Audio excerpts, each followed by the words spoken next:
670 миң сумга мына ушул 2 комнаттуу контейнерден жасалган үй сатылат тургандар. Жүрүңүздөр. Азыр мен силерге азыр ичин сонун кылып көрсөтүп коем. Кире бериш мындай прон эшик, аказ акчанын көзүнө карабай сонун кылып коюп коет. Так, бисмиллахиррахманиррахим. Кирип келүүчү жайы, бул жер кухня мебели койсуз, кухня деп айтсак болот. Биринчи бөлмө жатак бөлмөсү, деск бөлмө кылсаңыз болот. Ремонтту өзүңүздөр бир катар баа берсеңиздер болот. Тондар айнектери пластик айнектен, эшиктери моундай сонун болгон эшиктен. Эми жүрүңүздөр.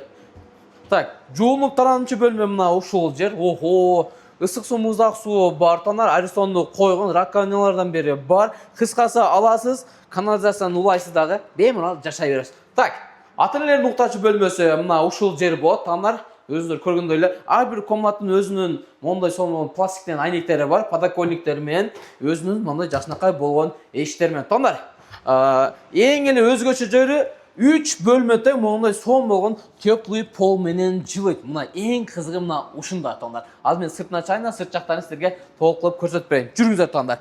Так. Азыр мен силерге сыртын көрсөтөт атайын, Так, узун турасы 12ге туугандар 2,40.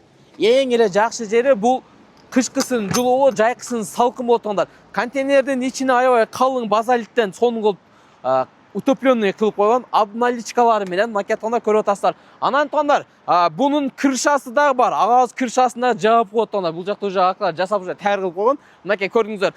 Биздин Дарек азыр Ош шаарында турабыз. Эгерде кимде-ким ушундай кызматтар керек болгон болсо, агаздын телефон номерлерин жазып коем, жазып салып байланышка чыксаңыздар болот тондар. Эгерде силерге Ок Кежи каналынан кызмат керек болсо, анда байланышка чыга бересиздер.